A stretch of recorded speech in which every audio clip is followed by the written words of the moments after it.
Ladies and gentlemen, welcome to the dot-com bubble 2.0. Last summer, I believe, the London Independent had a cover page article. Like, this is the cover page of the newspaper that day, boldly stating that most social networking sites were essentially a bubble waiting to pop, like the one that actually happened in the late 90s.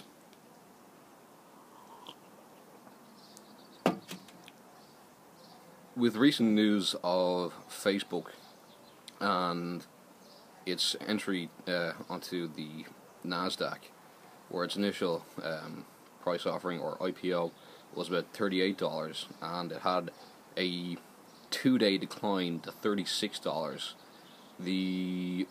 A lot of the initial buyers of Facebook stock have actually decided to sue companies like, they've actually decided to sue Facebook and Mark Zuckerberg and the rest, and Goldman Sachs and all the other interested parties.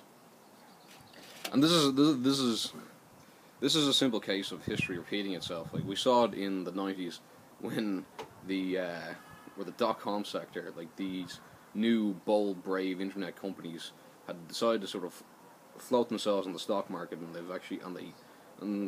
they crashed. And like, since then we've had like the entry of companies like eBay and YouTube and all the rest. Like, and they're doing quite well. Like Google, like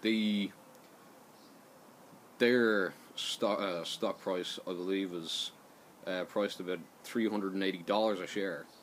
And that's incredible. But the reason why Google is priced so high is because it's such a useful site. Like, companies are pretty much charged by the click onto the when they're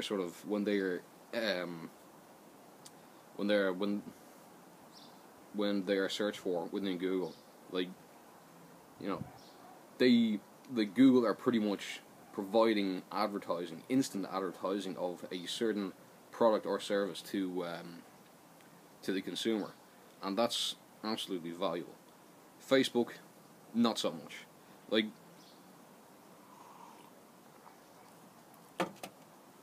Facebook is nice and neat and it's cool.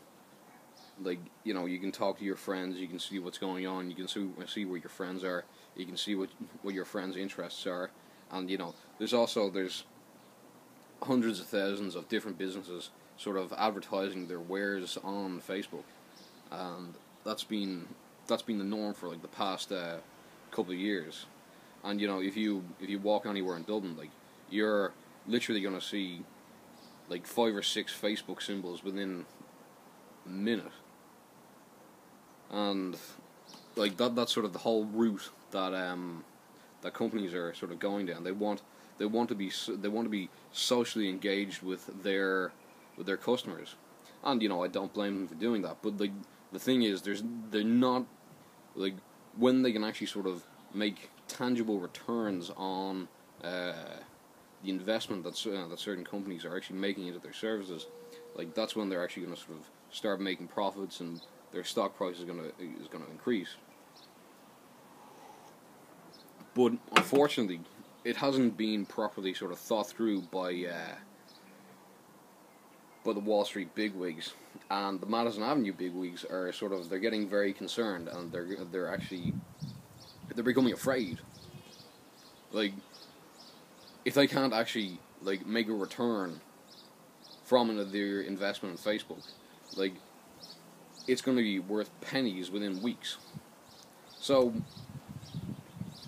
what does this mean? What does this mean for the future of social networking? Well, I don't know. Like, it's a future that's going to be really sort of hard fought. We see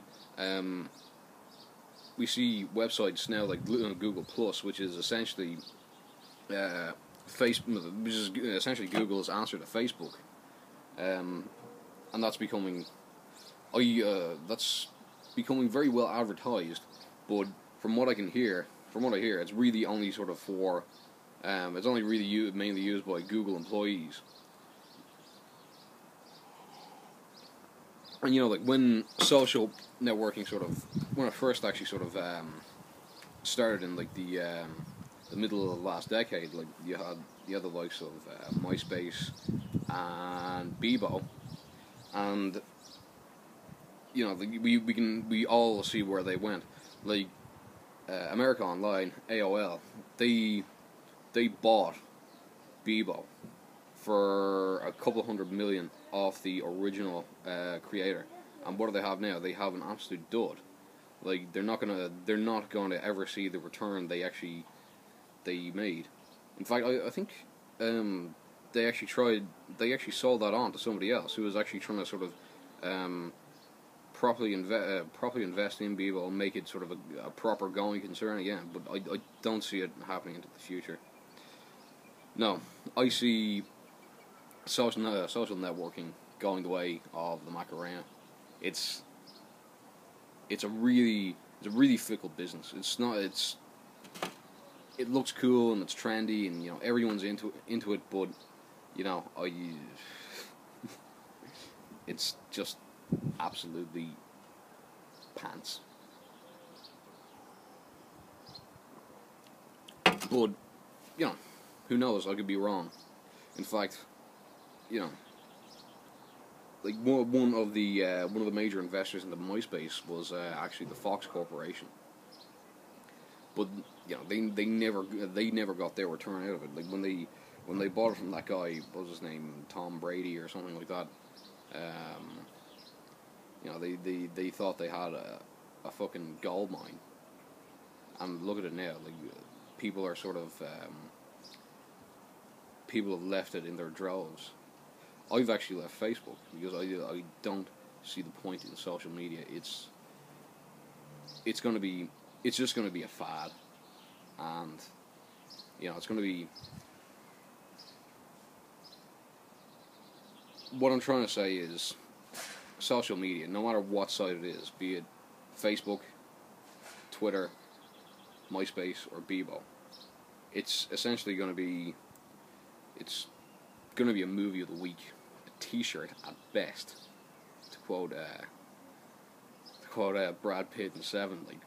Like that's what it is. Like it's been pumped up to think it's just this absolutely massive deal when it's not. It's just people it's like an attention whoring contest. But prove me wrong.